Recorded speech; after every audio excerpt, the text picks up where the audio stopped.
পবিত্র আশুরায় হোসেনি দালানের ইমামবাড়া থেকে তাজিয়া মিছিল, কারবালার শোকাবহ ঘটনার স্মরণে মাতম। কারবালার যে ঘটনা ঘটেছিল তার স্মরণে আমরা এই শোক মিছিল ব্যবহার করছি এবং এটা হচ্ছে তার একটা নিশান। কখনো ইয়াজিদ নামের ক্যান্সার ইসলামে আর আসবে না, ইমাম হোসেন সে ব্যবস্থাটা করে দিয়ে গেছেন। শোক মিছিলে সতর্ক আইন শৃঙ্খলা রক্ষা বাহিনী, নির্বিঘ্নে পালন করতে পেরে সন্তুষ্ট শিয়া সম্প্রদায়। এত ভালো সহযোগিতা পেয়েছে প্রশাসন থেকে, যা বলা যায় না, খুব ভালো। ডিএমপি কমিশনার সাহেব যেভাবে বলছেন ওভাবে হচ্ছে। পুলিশ, র্যাব এবং স্পেশাল ব্রাঞ্চ যারা আছে তারা আমাদেরকে যথেষ্ট নিরাপত্তা দিয়েছে। দেখছিলেন প্রধান শিরোনাম। দুপুরের সময়ের সঙ্গে আছি আমি সঞ্জানা চৌধুরী এবং আমি কাজল আব্দুল্লাহ। এবার অন্যান্য শীর্ষ সংবাদ। বৃষ্টিতে ভেস্তে যাওয়ার আশঙ্কা, দেশের মাটিতে টাইগারদের টানা সপ্তম সিরিজ জয়ের স্বপ্ন। থেমে থেমে বৃষ্টি হচ্ছে চট্টগ্রামে। যুদ্ধাপরাধীদের বিচার ঠেকাতে যারা মানুষ হত্যা করেছে তাদের কেউ রেহাই পাবে না, শ্রমিক লীগের প্রতিষ্ঠা বার্ষিকীতে প্রধানমন্ত্রী বললেন, মামলা মিথ্যা হলে আদালতে প্রমাণ করুন। পুলিশি তৎপরতায় যশোরে একে একে তালিকাভুক্ত জঙ্গিদের আত্মসমর্পণ, মেধাবী শিক্ষার্থীদের টার্গেট করে গোপনে চলত কার্যক্রম।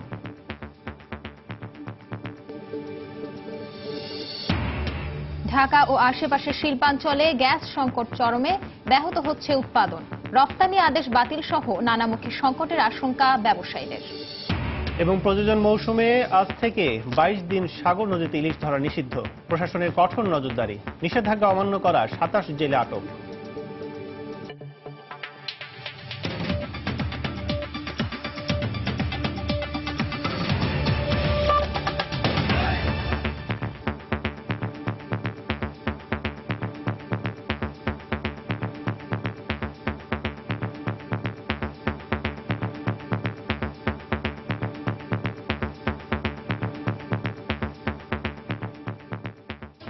ধর্মীয় ভাবগাম্ভীর্যের মধ্যে দিয়ে পবিত্র আশুরার দিনটিকে স্মরণ করেছেন সারা বিশ্বের ধর্মপ্রাণ মুসলমানরা।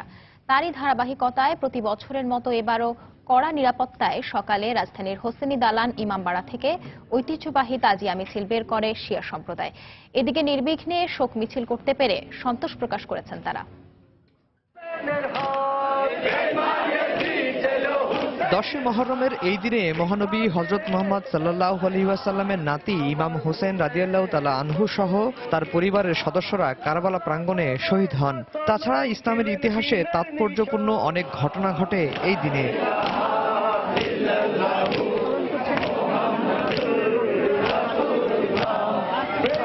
তাই দিনটিকে নানা আয়োজনে স্মরণ করে গোটা বিশ্বের ধর্মপ্রাণ মুসলমান। তারই ধারাবাহিকতায় প্রতিবারের মতো এবারও রাজধানীর হোসেনি দালান ইমামবাড়া থেকে ঐতিহ্যবাহী তাজিয়া মিছিল বের করে শিয়া সম্প্রদায়। এতে অংশ নেন এ সম্প্রদায়ের হাজার হাজার মানুষ। থাকবে না।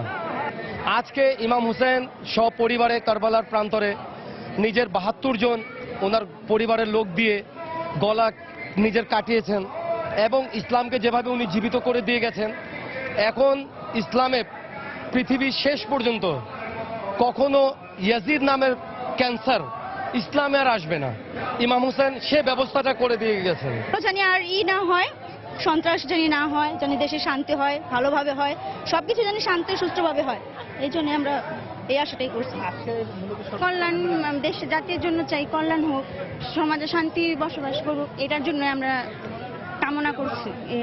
ইমাম হোসেন যে কাফিলাটা বের করছে যে 7 তারিখে 72 জনের সৈনিক, যে এই 72 শাহীদের নাম, 72 শাহীদের নামের জন্য এই জিনিসটা কাফিলা নিয়ে বের হতেছি আমরা। এটা আব্বাস সালাম। এর আগে তাজিয়া মিছিলে হামলার ঘটনা ঘটলেও এবারের নিরাপত্তা নিয়ে সন্তুষ্ট মিছিলে অংশ নেওয়া সাধারণ মানুষ ও হোসেনি দালান কর্তৃপক্ষ। ডিএমপি কমিশনার সাহেব যেভাবে বলছেন ওভাবে হচ্ছে। সকল আইন সংস্থা যত আছে, আইন শৃঙ্খলার সংস্থা যত, তারা খুব ভালো কাজ করতেছে। নিরাপত্তা নিয়ে তাদের সাথে কোঅপারেশন হয়েছে, তাদের সাথে আমাদের সাথে সবসময় পরামর্শ, চেঞ্জিং, যেখানে যা লাগবে দুজনেরই নিরাপত্তা ব্যবস্থা একটা কম্বিনেশন আছে আমাদের।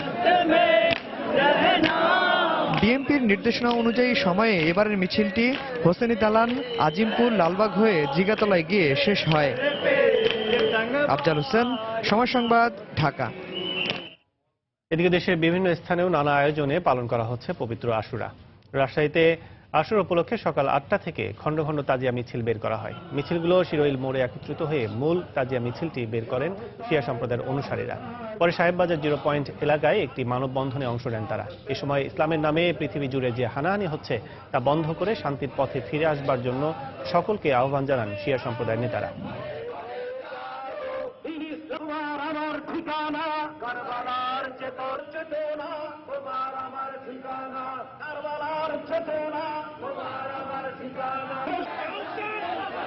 সকালে নগরীর ফেরিঘাট পয়েন্টের ইমামবাড়া থেকে কড়া পুলিশি নিরাপত্তায় একটি তাজিয়া মিছিল বের করা হয়। এ সময় নানা রঙের প্লাগার্ড ও ব্যানার নিয়ে এতে অংশ নেন শিয়া সম্প্রদায়ের লোকজন। এ সময় নিরাপত্তা ব্যবস্থা নিয়ে সন্তোষ প্রকাশ করেন তারা।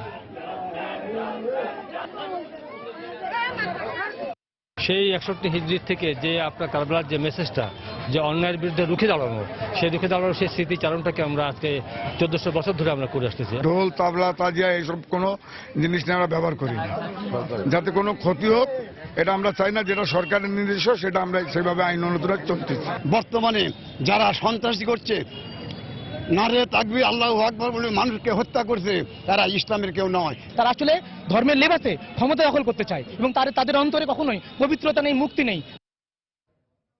পবিত্র আশুরা উপলক্ষে চট্টগ্রামের পাহাড়তলীর ঝাউতলা এলাকা থেকে তাজিয়া মিছিল বের করা হয়েছে। এই মুহূর্তে সেখানে আছেন আমাদের সহকর্মী কমল দে, সরাসরি চলে যাচ্ছি তার কাছে। কমল, তাজিয়া মিছিল নিয়ে কিছুটা বিভ্রান্তির সৃষ্টি হয়েছে বা কিছুটা জটিলতার সৃষ্টি হয়েছে। অন্যান্য বছর চট্টগ্রামের যেটা ঐতিহ্য রয়েছে, বিকেল 3টে থেকে তারা সেই তাজিয়া মিছিলটি শুরু করে নগরের ঝাউতলা, পাহাড়তলী, ওয়ালে সহ আশপাশের এলাকা থেকে। কিন্তু এবার পুলিশ প্রশাসন নিরাপত্তার স্বার্থে তাদেরকে নির্ধারণ করেছে বিকেল 3টে থেকে 5:30টার মধ্যে, 2.5 ঘন্টার মধ্যে তাদেরকে এই তাজিয়া মিছিল শেষ করতে হবে। কিন্তু এই বিষয়টি তাজিয়া মিছিল আয়োজকরা মানছে না। তারা বলছেন তারা যেহেতু প্রতি বছরে মধ্যরাত পর্যন্ত তাজিয়া মিছিল চালিয়ে যায়, এখনো তারা চালিয়ে যাবে। কিন্তু যেহেতু পুলিশ প্রশাসন কড়াকড়ি রয়েছে, সে কারণে তারা আদৌ মিছিলের আয়োজন করবে কিনা সে নিয়ে কিছুটা এখনো জটিলতা কাটছে না। কিছুক্ষণ আগে আমরা দেখেছিলাম এই তাজিয়া মিছিলের আয়োজককারী এবং পুলিশের সাথে কিছুটা উত্তপ্ত বাক্য বিনিময় হয়েছে এই আয়োজন নিয়ে। কারণ পুলিশকে বারবার তারিখটা দেওয়া হচ্ছিল তারা যেন তাড়াতাড়ি শুরু করে এবং 5:30টার মধ্যে শেষ করেন। কিন্তু যারা আয়োজক তারা বলছে না, তারা প্রতিবারের মতো মধ্যরাত পর্যন্ত এই তাজিয়া মিছিল তারা চালিয়ে যাবে। চট্টগ্রামে বিশেষ করে পাহাড়তলী, ওয়ারলেস এবং ঝাউতলা সহ আশপাশে যে কলোনিগুলো রয়েছে, সেই কলোনিগুলি থেকে মূলত এই তাজিয়া মিছিলের আয়োজন করা হয়। কিন্তু এবং যেহেতু তীব্র বৃষ্টি ছিল, বৃষ্টির কারণে কিছুটা তাদের প্রস্তুতি বিঘ্ন, জানেন আপনার গত 2 দিন ধরে চট্টগ্রামে বৃষ্টি হচ্ছে, বৃষ্টির কারণে তাদের প্রস্তুতি কিছুটা বিঘ্ন করেছে। বৃষ্টির কারণে বিঘ্ন ঘটার পাশাপাশি তাদের যে আইন শৃঙ্খলা বাহিনীর নির্ধারিত সময় নির্ধারণ করে দেওয়া, সব মিলিয়ে বলতে একটা জটিলতার মধ্যে রয়েছে। এখন পর্যন্ত তারা মিছিলে যাবে কিনা বা তারা মিছিল আয়োজন করবে কিনা সে বিষয়ে এখন সিদ্ধান্ত নিতে পারেনি। তারা মূলত তাদের যে কর্মকর্তা রয়েছে তারা তাদের সাথে আলোচনা করছেন তারা মিছিলে যাবেন কিনা। যেহেতু প্রশাসন থেকে মাত্র নির্ধারণ করে দেওয়া হয়েছে 2.5 ঘন্টা, সে 2.5 ঘন্টার মধ্যে এই মিছিল শেষ করা সম্ভব নয় বলে আয়োজকরা আমাদেরকে বলছেন। তারা বলছেন চট্টগ্রামের এই মিছিলে অন্তত 15 থেকে 20,000 লোক অংশ নেয়, কিন্তু এই 20,000 লোককে নিয়ন্ত্রণ করে 2.5 ঘন্টার মধ্যে শেষ করা কোনোভাবে সম্ভব নয়। তো এখন পর্যন্ত বলা যায় একটা জটিলতার মধ্যেই এই তাজিয়া মিছিলের আয়োজন চলছে। তো সামনে আমার কাছে এখন পর্যন্ত ছিল সর্বশেষ। দর্শক, চট্টগ্রামের পাহাড়তলী থেকে তাজিয়া মিছিলের খবরাখবর জানাচ্ছিলেন আমাদের রিপোর্টার কমল দে। বৃষ্টির কারণে ভেস্তে যেতে বসেছে দেশের মাটিতে টাইগারদের টানা 7ম সিরিজ জয় স্বপ্ন। চট্টগ্রামে গতরাত থেকে বৃষ্টিতে অনিশ্চিত বাংলাদেশ ও ইংল্যান্ডের সিরিজ নির্ধারণী ম্যাচটি। নির্ধারিত সময় 2:30টায় ম্যাচ শুরু হওয়া নিয়ে যথেষ্ট শঙ্কা রয়েছে। কিছুক্ষণ আগে মাঠ থেকে কাভার তুলে ফেলা হলেও আবারও শুরু হয়েছে গুড়ি গুড়ি বৃষ্টি। ম্যাচ অফিসিয়ালরা মাঠ পরিদর্শন করতে নামলেও বৃষ্টি দেখে ফিরে গেছেন। আবহাওয়ার কারণে নির্ধারিত সময়ে খেলা না হলে সিরিজ নির্ধারণে অন্তত কার্টেল ওভারে ম্যাচ গড়াবে। কার্টেল ওভারে ম্যাচ গড়ালে উইকেটের উপর নির্ভর করে বাংলাদেশের সেরা একাদশে পরিবর্তন আসবে বলে আভাস মিলেছে। এদিকে চট্টগ্রাম আবহাওয়া অফিস দিনভর হালকা থেকে মাঝারি বৃষ্টি হবে বলে জানিয়েছে।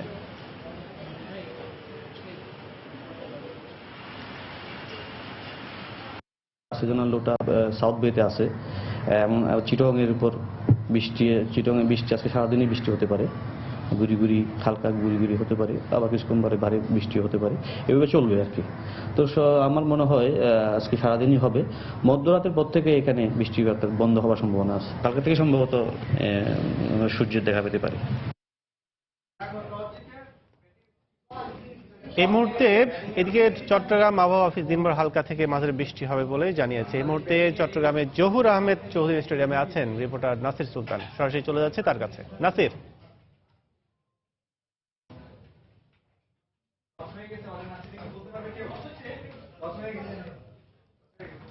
নাসির শুনতে পাচ্ছেন? বাংলাদেশের সাথে ইংল্যান্ডের তৃতীয় ওয়ানডের যে শেষ যে খেলাটি, তো সেখানে খেলা শুরু হবে। তো এখানে কিছুক্ষণ আগে ইংল্যান্ড টস জিতে ফিল্ডিং এর সিদ্ধান্ত নিয়েছে আমরা জানি।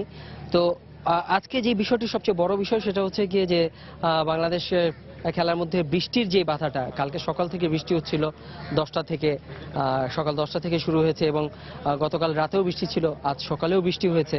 তো আমরা যে জিনিসটি জানতে পেরেছি যে এই বৃষ্টি, জহুর আহমেদ চৌধুরী স্টেডিয়াম সম্পর্কে যদি বলি, এটি একটি ইন্টারন্যাশনাল স্টেডিয়াম এবং তারপর এই বিষয়টি আমরা যতটুকু জানি যে জহুর আহমেদ চৌধুরী স্টেডিয়াম একটি আন্তর্জাতিক স্টেডিয়াম।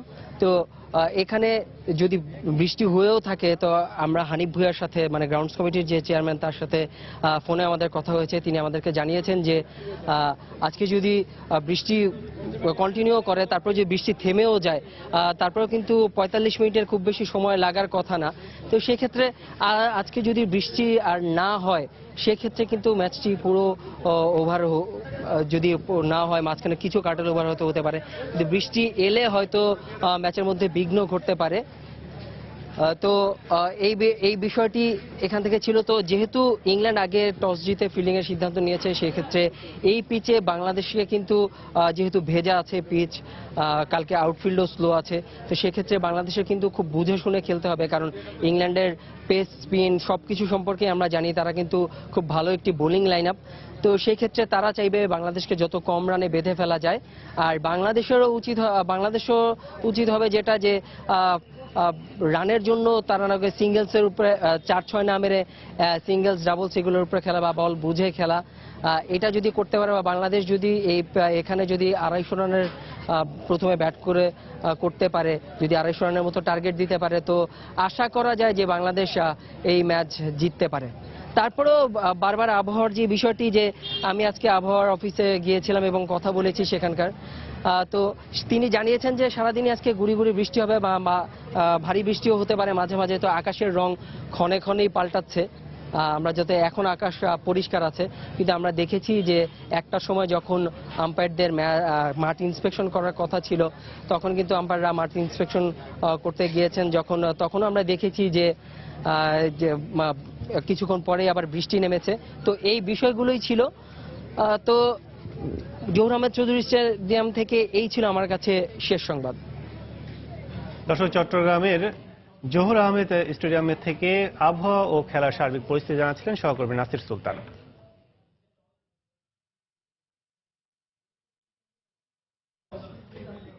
প্রধানমন্ত্রী শেখ হাসিনা বলেছেন, যুদ্ধাপরাধীদের বিচার ঠেকাতে যারা মানুষ হত্যা করেছে তাদের কেউ রেহাই পাবে না।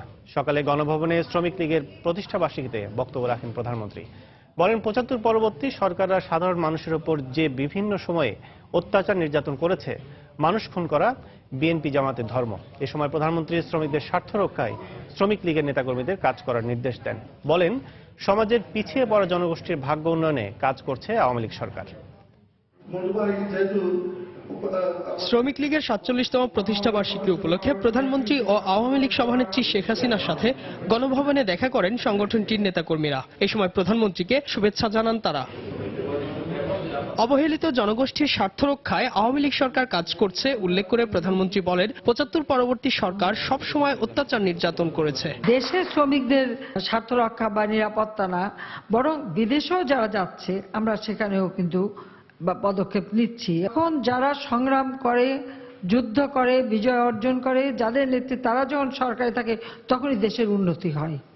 উড়ে এসে যারা জুড়ে বসে, অবৈধভাবে যারা ক্ষমতা দখল করে আর রাতারাতি অমনি ক্ষমতা নিয়েই বলবে আজকে আমি প্রেসিডেন্ট হলাম, তারা দেশের উন্নতি করে না। 75 সালে জাতির পিতাকে হত্যার পর আমরা সেই খেলাই দেখেছি একেবারে 21 বছর পর্যন্ত। নেতাকর্মীদের বিরুদ্ধে সরকার মামলায় জড়াচ্ছে, বিএনপির এমন অভিযোগ খণ্ডন করে প্রধানমন্ত্রী বলেন, যারা মানুষ পুড়িয়ে মেরেছে তাদের বিচার বাংলার মাটিতে হবে। এই মহিলা কোর্টে যে মামলা মোকাবেলাই করতে সাহস পায় না, তার একটাই কারণ যে এতিমের টাকা তো চুরি করেছে। আর এই যে এতগুলি মানুষ পুড়িয়ে মেরেছে, তাদের লোকরা বলে মিথ্যা মামলা। কোনটা মিথ্যা মামলা? তারা কি মানুষ পোড়ায় নাই? তারা মানুষ পোড়ায় মারবে আর তাদের বিরুদ্ধে মামলা হবে না? কত আহ্লাদের ব্যাপার, আমি সেটাই চিন্তা করি। এই যুদ্ধাপরাধীদের বিচার ঠেকানোর জন্যই তো এত মানুষ খুন। যারা এদেরকে এভাবে মন্ত্রী করেছে, লাখো শহীদের রক্ত পতাকা দিয়েছে, তো তাদের বিচার কেন হবে না? তাদের বিচারও হতে হবে। প্রতিষ্ঠা বার্ষিকীতে শ্রমিক লীগকে শক্তিশালী করার পাশাপাশি শ্রমিক স্বার্থ রক্ষায় নেতাকর্মীদের কাজ করারও নির্দেশ দেন প্রধানমন্ত্রী। সমস্ত সেক্টরের জন্য আমাদের একটা সংগঠনটা থাকে। ইজাজ শ্রমিক, সময় সংবাদ, ঢাকা। দুপুরের সময় আরো থাকছে। গাজীপুরের টাম্পাকো কারখানার উদ্ধার অভিযান সমাপ্ত হলেও এখনো নিখোঁজ নয়। চরম অনিশ্চয়তায় প্রিয়জন হারানো পরিবারগুলো। পুলিশের কার্যকর ভূমিকার কারণে যশোরে তালিকাভুক্ত জঙ্গিরা একে একে আত্মসমর্পণ করছে। তবে তারা যে জঙ্গি তৎপরতায় জড়িয়ে পড়েছিল তা ঘুণাক্ষরে জানতে পারেনি পরিবার, স্বজন বা প্রতিবেশীরা। পুলিশ তৎপর হওয়ায় বছরের পর বছর তাদের গোপন কার্যক্রম সবার সামনে প্রকাশ হয়। আত্মসমর্পণকারীদের ভাষায় মেধাবী শিক্ষার্থীদের টার্গেট করে অতি গোপনে চলত এই কার্যক্রম। পুলিশ বলছে, যারা আত্মসমর্পণ করবে কেবল তারাই সরকার ঘোষিত আইনি সুবিধা পাবে। যশোর প্রতিনিধি জুয়েল মৃধার তথ্য ও আবুল কালাম আজাদের ছবি নিয়ে দেখুন ডেস্ক রিপোর্ট। সম্প্রতি দেশে ঘটে যাওয়া টার্গেট কিলিং, গুলশান ও শোলাকিয়ার হামলার ঘটনার পর জঙ্গিবাদীদের শনাক্ত ও আটক করতে কাজ শুরু করে পুলিশ বাহিনী। তারই ধারাবাহিকতায় যশোর পুলিশ প্রশাসন 2 দফায় সন্দেহভাজনদের তালিকা প্রকাশ করে। পাশাপাশি তাদের আটকে বাড়ি বাড়ি অভিযান শুরু করে। এর ফলে সবার সামনে আসে যশোরে 2 বছরেরও বেশি সময় ধরে কার্যক্রম চালাচ্ছে নিষিদ্ধ ঘোষিত সংগঠন হিজবুত তাহরির। পুলিশের অব্যাহত অভিযান ও চাপে আগস্ট মাসে 2 দফায় 4 জন জঙ্গি আত্মসমর্পণ করে। এরপর চলতি মাসের 3 তারিখ আত্মসমর্পণ করে একই পরিবারের 3 জন। যার মতন শেষে আমরা থাকি এখানে, তারপরে মাঝে এই সমস্ত আমরা শুনেছি, আমরা জানি যে ওরা এই ধরনের কাজ বাজ করে। ধর্মীয় খুব ভালোভাবে করতো, ওদের বাসায় পদ্মাভাবে চলতো, ওদের বাসায় কে আসতো এটা আমরা জানি না সঠিক। যখন পুলিশ আসে বাসায় তখনই আমরা জানতে পারি যে আমাদের ছোট ভাই রাহান একটা নিষিদ্ধ জঙ্গি সংগঠনের সাথে জড়িয়ে পড়েছে। যেদিন প্রথমে পুলিশ বাসায় খুঁজলো, ও সেদিন ওর মার বললো, মা তুমি আমার আত্মসমর্পণ করে দাও। অতি গোপনে আলাপচারিতা ও আড্ডার মধ্য দিয়ে মেধাবী শিক্ষার্থীদের দলে ভেড়ানো হতো বলে জানিয়েছে আত্মসমর্পণকারীরা। হিজবুত তাহরীরের সজল পাশা এবং রায়হান এনাদের সাথে পরিচয় হয় এবং সেইখানে তারা ধর্মে কিছু কথা বলতো এবং ভালো অনেক কিছু কথা বলতো, সেটা শুনে আর কি উদ্বুদ্ধ হয়। তারা আমাকে তাদের সংগঠনের ভিতরে অ্যাড করার জন্য বিভিন্ন বই পুস্তক এবং বিভিন্ন ইসলামিক ভালো ভালো কথা এবং এগুলো বলে আমাকে তাদের সংগঠনে জড়ানোর চেষ্টা করে। তবে পুলিশ বলছে জঙ্গিবাদীদের বিষয়ে জিরো টলারেন্স নীতিতে কাজ করছে তারা। ফলে যারা আত্মসমর্পণ করবে কেবল তারাই সরকার ঘোষিত আইনি সুবিধা পাবে। যে 7 জন আমাদের আত্মসমর্পণ করেছে তারা আইনগতভাবে তাদের সুবিধা যেটুকু পাওয়ার যোগ্য আমরা সেটুকু বিবেচনা অবশ্যই করব। অন্যদিকে পুলিশের যে জিরো টলারেন্স নীতি জঙ্গিবাদ নির্মূলে সেটা কিন্তু অব্যাহত থাকবে।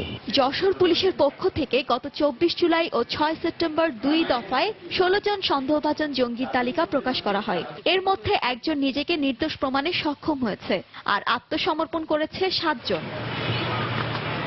সময় সংবাদ, যশোর। সড়ক পরিবহন ও সেতু মন্ত্রী ওবায়দুল কাদের বলেছেন, আওয়ামী লীগের কমিটি গণতান্ত্রিকভাবেই হবে। সকালে ধানমন্ডি কার্যালয়ে কাউন্সিল প্রস্তুত কমিটির বৈঠক শেষে সাংবাদিকদের কাছে এ মন্তব্য করেন তিনি। এ সময় তিনি বলেন, প্রকাশ্যে বিরোধিতা করার মতো দেশে কোনো দল নেই, কিন্তু গোপন সাম্প্রদায়িক শত্রুরা তৎপর। তাই এবারের সম্মেলনে এই শক্তিকে প্রতিহত করতে শপথ নেওয়া হবে বলেও মন্তব্য করেন ওবায়দুল কাদের। গণতন্ত্রের চর্চা আওয়ামী লীগ করে, এবারও করবে। আওয়ামী লীগের ওই নিজের পকেট থেকে জাম্বো জেট সাইজের কমিটি বের করে যে কনফারেন্স, সেই কনফারেন্স আওয়ামী লীগ করবে। আওয়ামী লীগের কমিটি হবে গণতান্ত্রিকভাবে, আওয়ামী লীগের সংবিধানকে ফলো করে। আমাদের গঠনতন্ত্রের বাইরে আমাদের সভানেত্রীরও কিছু করার উপায় নেই। আশুরার ঘটনা থেকে শিক্ষা নিয়ে প্রয়োজনে বেগম খালেদা জিয়ার নেতৃত্বে বিএনপি অন্যায়ের বিরুদ্ধে আন্দোলনে নামবে বলে জানান দলের ভাইস চেয়ারম্যান শামসুজ্জামান দুদু। সকালে নয়াপল্টনে বিএনপির কেন্দ্রীয় কার্যালয়ে আশুরা উপলক্ষে মিলাদ ও দোয়া মাহফিলে তিনি আরো বলেন, জিয়ার সমাধি সরিয়ে নেওয়া হচ্ছে স্বাধীনতাকে সরিয়ে নেওয়া। আশুরার যে মূল একটা বিষয়, অন্যায়ের বিরুদ্ধে বিদ্রোহ করা। বাংলাদেশের মানুষ এই মাটিতে বারবার অন্যায়ের বিরুদ্ধে বিদ্রোহ করেছে। যখন রাস্তায় নামে আন্দোলন করা প্রয়োজন পড়বে, দেশনেত্রীর নেতৃত্বে পূর্বের মতো আবার বিএনপির নেতাকর্মীরা ঝাঁপিয়ে পড়বে। ঢাকা ও আশপাশের শিল্পাঞ্চল সাভার, আশুলিয়া, গাজীপুর, মানিকগঞ্জ, টঙ্গী ও ধামরাইয়ে গ্যাস সংকট চরম আকার ধারণ করেছে। দিনের বেশিরভাগ সময় গ্যাস না পেয়ে রপ্তানিমুখী তৈরি পোশাক ও বস্ত্র খাত সহ অধিকাংশ শিল্প কারখানায় উৎপাদন মারাত্মকভাবে ব্যাহত হচ্ছে। বিশেষ করে গ্যাস নির্ভর ওয়াশিং, নিটিং, ডাইং কারখানা, টেক্সটাইল ও স্পিনিং মিলগুলো বেশি ক্ষতিগ্রস্ত হচ্ছে। শিল্প মালিকরা বলছেন, দ্রুত এই সংকটে নিরসন না হলে তৈরি পোশাকের রপ্তানি আদেশই শুধু বাতিল হবে না, নানামুখী আর্থিক সংকটে পড়বে প্রতিষ্ঠানগুলো। বিস্তারিত জানাচ্ছেন হাজরা শিউলি। বেশ কিছুদিন ধরে ঢাকার আশপাশে শিল্পাঞ্চলগুলোতে গ্যাস সংকট চলছে। তবে গত কয়েকদিনে গ্যাসের সরবরাহ সর্বনিম্ন পর্যায়ে নেমে আসায় বেশি সংকটে পড়েছে রপ্তানিমুখী শিল্প। বিজিএম এর হিসাবে গাজীপুর, সাভার, আশুলিয়া, ধামরাই ও মানিকগঞ্জ সহ শিল্পজোনের 60 নিটিং, ডাইং ও ওয়াশিং কারখানার মধ্যে অর্ধেকেরই উৎপাদন প্রায় বন্ধ। একই অবস্থা স্পিনিং মিলগুলোরও। এসব শিল্প এলাকার কিছু অংশে গ্যাস পাওয়া গেলেও চাপ কম থাকায় ঠিকমতো মেশিন চলছে না। ফলে ক্রেতাদের সময় মতো কাপড় সরবরাহ করতে না পারায় ড্যামারেজ দিতে হচ্ছে। আমাদের অনেকগুলো মেশিন বন্ধ থাকে, রাত 1:30 থেকে 2টার মধ্যে আসে এবং সকাল 6টা থেকে 6:30টার মধ্যে হঠাৎ করে বন্ধ হয়ে যায়। উৎপাদন খুবই ব্যাহত হচ্ছে, যার কারণে আমরা সঠিক সময়ে বা কাপড় দিতে পারতেছি না, যার কারণে আমরা অনেক ড্যামারেজ দিচ্ছি। এখনই এটার একটা জরুরি ভিত্তিতে সুরাহা করা উচিত, আদার দেন আমরা কিন্তু বসে পড়ব। এদিকে কোনো নোটিশ ছাড়াই সার কারখানা ও বিদ্যুৎ কেন্দ্রে গ্যাস সরবরাহের সিদ্ধান্তে ক্ষোভ প্রকাশ করে শিল্প মালিকরা জানান, বিদ্যুৎও ঠিকমতো পাওয়া যাচ্ছে না। এই অবস্থা চলতে থাকলে শিল্প প্রতিষ্ঠান বিপর্যয়ের মুখে পড়বে। বিদ্যুৎ প্ল্যান্টে যে গ্যাসটা নিয়ে গেল, এরপরে যে কি এফেক্টটা হবে সেটা তো আলাপ করা উচিত ছিল। বেতনও দেওয়া কঠিন হয়ে যাবে, এক্সপোর্ট বন্ধ হয়ে গেলে তাদের ফ্যাক্টরিগুলো কিন্তু বন্ধ হয়ে যাবে। অবশ্য তিতাস গ্যাসের কর্মকর্তা চাহিদার তুলনায় কম উৎপাদন এবং টাঙ্গাইলের পুংলি নদীতে গ্যাসের পাইপলাইন ফেটে যাওয়া সহ সংকটের কারণগুলো তুলে ধরে নানা পদক্ষেপ নেওয়ার কথা জানান। সব মিলে আমাদের সিস্টেমে 50 মিলিয়ন কম গ্যাস পাচ্ছি। তাছাড়াও আশুগঞ্জ ফার্টিলাইজার ফ্যাক্টরি আর ঘোড়াশাল ইউরিয়া সার কারখানা, এই দুইটা চালু হওয়াতে এই সংকটটা একটু বেশি দেখা যায়। ইনএফিশিয়েন্ট পাওয়ার প্ল্যান্ট বন্ধ করে আমরা সিস্টেমটাকে আরেকটু ডেভেলপ করতে পারি নাকি। রিভার ক্রসিংটা এইচডিটি মেথডে করার জন্য আমরা সর্বাত্মক চেষ্টা করে যাচ্ছি। বর্তমানে প্রায় 210 কোটি ঘনফুট চাহিদার বিপরীতে তিতাস গ্যাস কর্তৃপক্ষ সরবরাহ করছে 165 কোটি ঘনফুট গ্যাস। হাজরা শিউলি, সময় সংবাদ, ঢাকা। গাজীপুরের টাম্পাকো ফয়েলস কারখানায় আগুনের ঘটনায় মাসব্যাপী চলা উদ্ধার অভিযান সমাপ্ত ঘোষণা করা হলেও এখনও নিখোঁজ রয়েছে 9 জন। প্রিয়জনের সন্ধান, এমনকি মরদেহ খুঁজে না পাওয়া পরিবারগুলো দিন কাটাচ্ছে চরম অনিশ্চয়তার মধ্যে। জেলা প্রশাসনের পক্ষ থেকে প্রয়োজনীয় সহযোগিতার আশ্বাস দেওয়া হলেও তাদের দাবি, এক্ষেত্রেও হয়রানির মুখোমুখি হচ্ছেন তারা।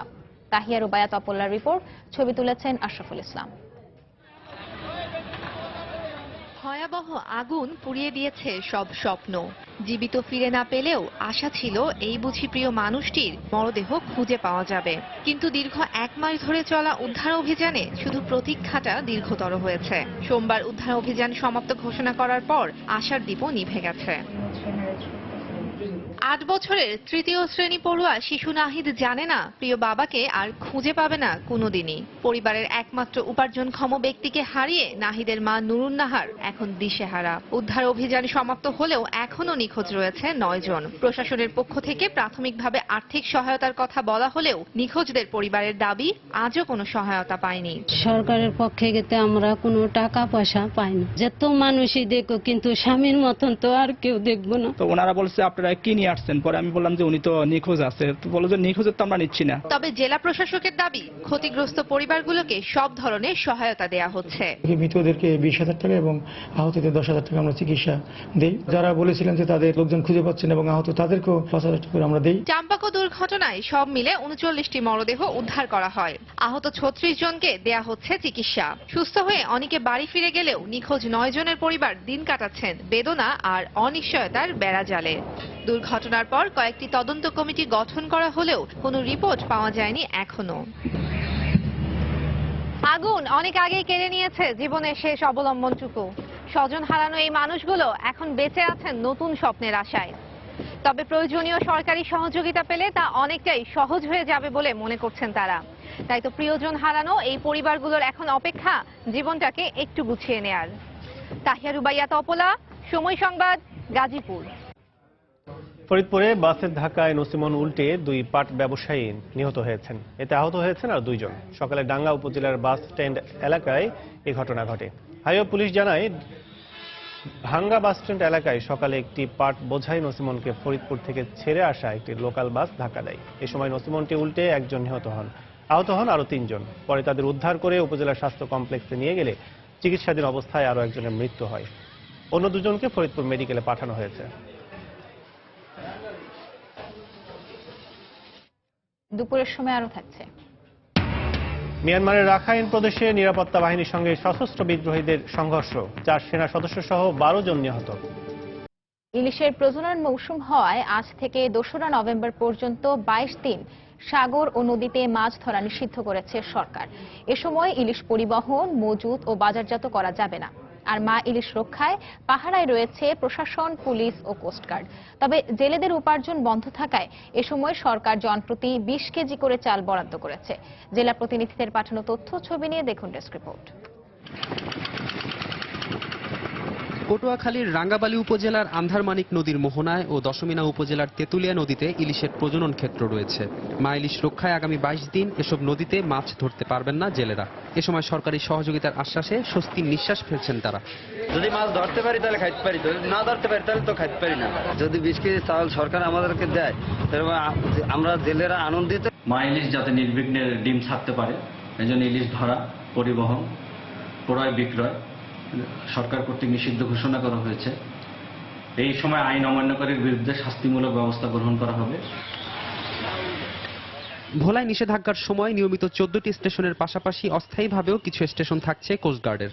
এ সময় মা ইলিশ সংরক্ষণে মৎস্য বিভাগ ও জেলা প্রশাসনের সহযোগিতায় র্যাব, কোস্টগার্ড যৌথ অভিযান পরিচালনা করবে। আমরা যদি শতভাগ এই কার্যক্রম বাস্তবায়ন করতে পারি তাহলে আমরা আশা করি যে এবছর যে উৎপাদন হয়েছে তার চেয়ে অনেক বেশি আমরা উৎপাদন আগামী বছর পেতে পারি। বিভিন্ন টহল পরিচালনা করা হবে দিনে এবং রাতে, যাতে কোনোভাবেই মা ইলিশ কেউ ধরতে না পারে। বরগুনা ইলিশ প্রজনন মৌসুমে প্রায় 34,000 জেলে পরিবারকে সরকার থেকে 20 কেজি করে চাল দেওয়া হবে। তবে সহযোগিতার পুরোটা পাওয়া নিয়ে শঙ্কায় আছেন জেলেরা। যেহেতু এই সময়ে জেলেদের হাতে কোনো কাজ থাকবে না, ফলে মানবিক কারণে সরকার তাদেরকে বিজিএফ চাল সহায়তা প্রদান করেছে। ইতিমধ্যে আমরা উপজেলা নির্বাহী অফিসারদের অনুকূলে সেই বরাদ্দ দিয়ে দিয়েছি। 20-25 কেজি চাল যে আসে স্যার আইলে আমরা পুরোটা পাই না। 5 কেজি 10 কেজি এরকমের দেয়।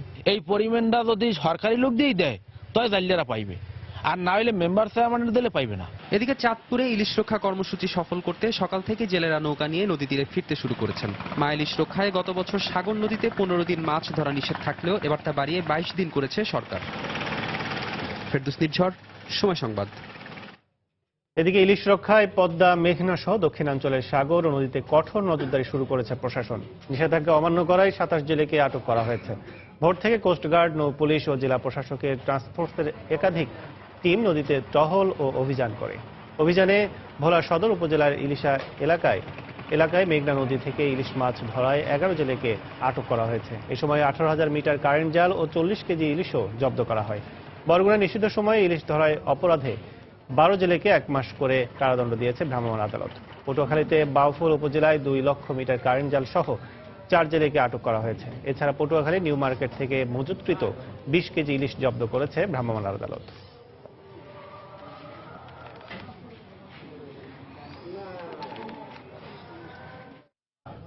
গত বছর ভালো দাম পাওয়ায় চাঁপাইনবাবগঞ্জে ব্যাপকভাবে বেড়েছে পাটের আবাদ। ধান উৎপাদন করে কয়েক বছর ক্রমাগত ক্ষতিগ্রস্ত হওয়ায় পাট চাষের দিকে ঝুঁকছে এলাকার কৃষক। উৎপাদন খরচ কম হওয়ায় বর্তমানে পাট চাষ বেশ লাভজনক বলে জানিয়েছেন চাষিরা। তবে পাটের ন্যায্য মূল্য নিশ্চিত করতে সরকারের প্রতি আহ্বান জানিয়েছেন তারা। চাঁপাইনবাবগঞ্জ প্রতিনিধি মোহাম্মদ আল মাহবুবের রিপোর্ট। চাঁপাইনবাবগঞ্জ জেলার সদর ও শিবগঞ্জ উপজেলায় এবছর পাটের উৎপাদন বেশ ভালো হয়েছে। শিবগঞ্জ উপজেলার মনকষা ইউনিয়নের সাতরশিয়া গ্রামের প্রতিটি মানুষ পাট পচানো ও আঁশ ছড়ানোর কাজে ব্যস্ত। ছোট বড় নারী পুরুষ সবাই মিলে একসাথে নেমে পড়েছে সোনালী আঁশ ঘরে তোলার কাজে। ধান উৎপাদন করে তেমন একটা লাভ না হওয়ায় গত বছর থেকে পাট উৎপাদন বাড়ছে বলে জানান চাষিরা। তবে গত বছরের চেয়ে এবছর পাটের দাম কম থাকায় ন্যায্য মূল্য নিশ্চিত করার দাবি জানিয়েছেন তারা। আমরা এই জমিগুলোতে ভাদই করতাম, আপনার মোটা যেটা বলে ওই ভাদই হয় না এখন, তখন এই শুরু করে এই পাটের আবাদ। 10 কাঠা পাট বিনে 5 থেকে 6 মণ পাঠিয়েছে, আমারই পাঠিয়েছে 6 মণ পাঠিয়েছে, 9,000 টাকা দাম। পাটে খরচ কম, তারপরে ইনকামটা বেশি। দাবি করি সরকারের উপর যে আমাদের পাটটা ন্যায্য দামে যেন খরিদ করে। ইতোমধ্যে বেচাকিনা শুরু হয়ে গেছে পাটের আড়তগুলোতে। তবে গত বছরের চেয়ে এবছর দাম কিছুটা কম বলে জানান আড়ত মালিকরা। যেগুলা ভালো পাট, ভালো মানের পাট, সেগুলা 1600, 1550 এর ভিতরেই আছে। গত বছরের তুলনায় পাটের মূল্যটা কম। কৃষি বিভাগ বলছে 556 হেক্টর জমিতে পাট চাষের লক্ষ্যমাত্রা থাকলেও তা বেড়ে দাঁড়িয়েছে 1000-এ, যা গত বছরের চেয়ে 500 হেক্টর বেশি। চাঁপাইনবাবগঞ্জ জেলায় পাটের আবাদের লক্ষ্যমাত্রা এবছরে ছিল 556 হেক্টর, আবাদ হয়েছে 1000 হেক্টর। গত বছর এর আবাদ ছিল 500 হেক্টর, সেই হিসাবে এবারে আবাদ বেড়ে প্রায় পুরোপুরি ডবল হয়েছে। জেলায় 5টি উপজেলার মধ্যে সদর ও শিবগঞ্জ উপজেলায় পাট উৎপাদন সবচেয়ে বেশি হয়। সংশ্লিষ্টরা জানান এখানে প্রতি বছর 50,000 মনেরও বেশি পাট উৎপাদন হয়। এবছর বেড়ে দ্বিগুণ হবে বলে আশা করা হচ্ছে। মোহাম্মদ আল মাহবুব, সময় সংবাদ, চাঁপাইনবাবগঞ্জ। দুর্যোগ মোকাবিলায় বাংলাদেশ এখন রোল মডেল এবং যে কোনো ধরনের দুর্যোগ মোকাবিলায় সক্ষম বলে উল্লেখ করেছেন দুর্যোগ ব্যবস্থাপনা ও ত্রাণমন্ত্রী মোফাজ্জল হোসেন চৌধুরী মায়া। দুপুরে জাতীয় দুর্যোগ প্রশমন দিবস 2016 উপলক্ষে দুর্যোগ ব্যবস্থাপনা অধিদপ্তরে এক সংবাদ সম্মেলনে সাংবাদিকদের প্রশ্নের জবাবে মন্ত্রী কথা বলেন। এ সময় মন্ত্রী দিবসটি উপলক্ষে আয়োজিত চিত্রাঙ্কন প্রতিযোগিতার বিজয়ীদের মাঝে পুরস্কার বিতরণ করেন। 10 কোটি মানুষ কিন্তু আজকে জানতে পারবে, এই নাম্বারে ফোন করলে আমি আবহাওয়াটা জানতে পারবো। যখন বন্যা শেষ হয়, জলোচ্ছ্বাস শেষ হয়, আমরা এই লোকগুলিকে আবার সুন্দরভাবে তার ঘরে পৌঁছে দিই। এই যে সিস্টেম, সুন্দরভাবে মানুষকে আনা, তার ঘরে পৌঁছে দেওয়া, খাওয়া পৌঁছে দেওয়া এবং পুনর্বাসন, এই কাজগুলো আমরা সুচারু করতে পেরেছি বলেই এটা বাংলাদেশ এখন রোল মডেল হিসেবে পরিচিত হয়েছে। শুধুমাত্র সিস্টেমের জটিলতার কারণে চট্টগ্রাম বন্দরে এখনো door to door container delivery পদ্ধতি চালু করা যায়নি। প্রতিষ্ঠা থেকে বন্দরের অভ্যন্তরে কন্টেইনার থেকে পণ্য নামিয়ে তা কাভার্ড ভ্যানে তুলে দেওয়ার সিস্টেম চালু রয়েছে। এতে পুরো বন্দরই নিরাপত্তা ঝুঁকির মধ্যে পড়েছে। এ অবস্থায় ঝুঁকি এড়াতে ডোর টু ডোর সিস্টেম চালু না হওয়া পর্যন্ত অফডকগুলোর সক্ষমতা বাড়ানোর তাগিদ দিচ্ছেন বন্দর ব্যবহারকারীরা। বিস্তারিত জানাচ্ছেন কমল দে। চট্টগ্রাম বন্দরের তথ্য অনুযায়ী বিভিন্ন শেড থেকে মালামাল পরিবহনের জন্য প্রতিদিন 6 থেকে 6,500 কাভার্ড ভ্যান এবং ট্রাক চট্টগ্রাম বন্দরে প্রবেশ করে। প্রতিটি কাভার্ড ভ্যানের চালক ও সহকারী সহ কমপক্ষে 3 জন হিসেবে অন্তত 20,000 লোক প্রবেশ করে। অতি গুরুত্বপূর্ণ এই স্থাপনায় আমদানিকৃত পণ্যবাহী কন্টেনারগুলো জাহাজ থেকে নামিয়ে শেডগুলিতে নেওয়া হয়। এরপর কন্টেনার খুলে মালামাল তুলে দেওয়া হয় আমদানিকারকের কাভার্ড ভ্যান ও ট্রাকে। কন্টেনার নামবে এবং বাইরে চলে যাবে, কন্টেনার কাস্টমস হোক যাই হোক সেটা বাইরে হবে। তাহলে চট্টগ্রাম বন্দরের গতিশীলতা অনেক এগিয়ে যাবে এবং চট্টগ্রাম বন্দরে এক বছরে 25 ধাপ এগিয়ে যাবে। নিরাপত্তা ঝুঁকি এড়াতে 1 দশক আগেই door to door container delivery system চালুর সিদ্ধান্ত নিয়েছিল বন্দর কর্তৃপক্ষ, কিন্তু সহযোগী অন্যান্য সরকারি প্রতিষ্ঠান থেকে সহযোগিতা না পাওয়ায় এখন পর্যন্ত এই প্রথা চালু হয়নি।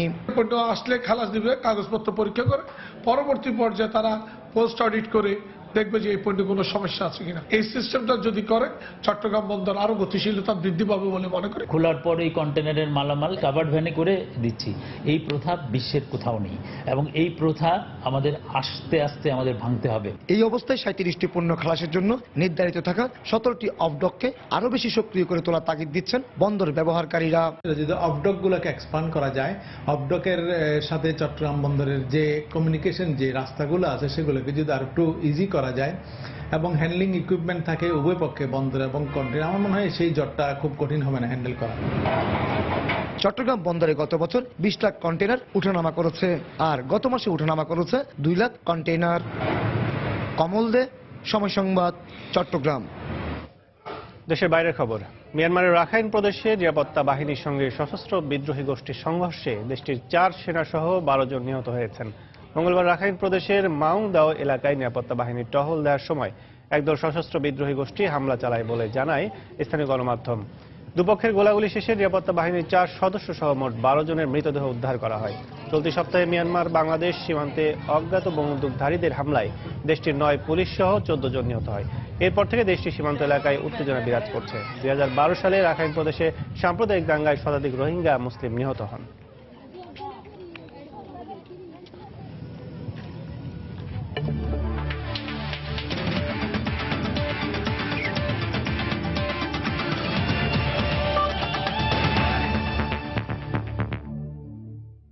বাংলাদেশ ইংল্যান্ড সিরিজ প্রসঙ্গ। অবশেষে মেঘ বৃষ্টির মাঝে নির্ধারিত সময়ে পুরো 50 ওভারের ম্যাচ মাঠে গড়িয়েছে চট্টগ্রামের জহুর আহমেদ চৌধুরী স্টেডিয়ামে। সিরিজ নির্ধারণী ম্যাচে ইংল্যান্ডের বিপক্ষে টস হেরে ব্যাট করছে স্বাগতিক বাংলাদেশ।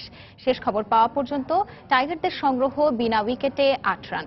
গতরাতে ভারী বৃষ্টির পর আজ সকালে ও দুপুরেও বৃষ্টি হয়েছে চট্টগ্রামে, তাই নির্ধারিত সময়ে খেলা নিয়ে দারুণ শঙ্কা দেখা দেয়। তবে চট্টগ্রামের স্টেডিয়ামের পানি নিষ্কাশন ব্যবস্থা ভালো থাকায় সঠিক সময়ে মাঠে খেলা গড়ালো। বৃষ্টি হওয়ায় উইকেটে বাড়তি সুবিধা পেতে টস জিতে আগে বোলিং নিয়েছে ইংলিশরা। আর আবহাওয়ার ব্যাপারটি মাথায় রেখে দুটি পরিবর্তন এসেছে তাদের দলে। ব্যাটসম্যান স্যাম বিলিংস ও পেসার প্লাঙ্কেট প্রথমবারের মতো এ সিরিজের সুযোগ পেয়েছে ইংল্যান্ড দলে। অন্যদিকে কোনো অপরিবর্তিত দল নিয়ে মাঠে নেমেছে মাশরাফির দল। ব্যাটিংয়ে নেমে ভালো শুরু করেছেন দুই ওপেনার তামিম ইকবাল ও Imrul Kayes.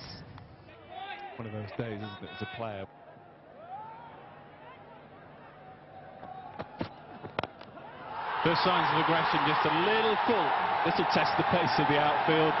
It's pretty soft, it's pretty slow. The first boundary of the day. দুপুরের সময় এই পর্যায়ে শীর্ষ সংবাদ জানিয়ে দিচ্ছি আরেকবার।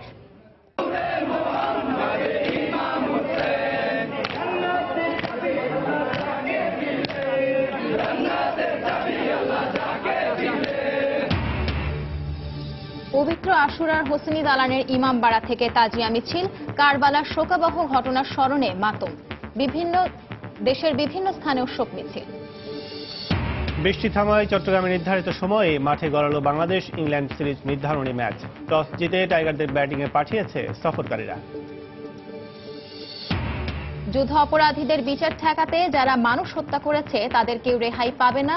শ্রমিক লীগের প্রতিষ্ঠা বার্ষিকীতে প্রধানমন্ত্রী বললেন, মামলা মিথ্যা হলে আদালতে প্রমাণ করুন। ঢাকা ও আশপাশের শিল্পাঞ্চলে গ্যাস সংকট চরমে, ব্যাহত হচ্ছে উৎপাদন। রপ্তানি আদেশ বাতিল সহ নানামুখী সংকটের আশঙ্কা ব্যবসায়ীদের। এবং প্রজনন মৌসুমে আজ থেকে 22 দিন সাগর নদীতে ইলিশ ধরা নিষিদ্ধ। প্রশাসনের কঠোর নজরদারি, নিষেধাজ্ঞা অমান্য করায় 27 জেলে আটক। এই ছিল দুপুরের সময়। যে কোনো খবর পেতে ভিজিট করুন সময় নিউজ.tv। সঙ্গে থাকুন সময়।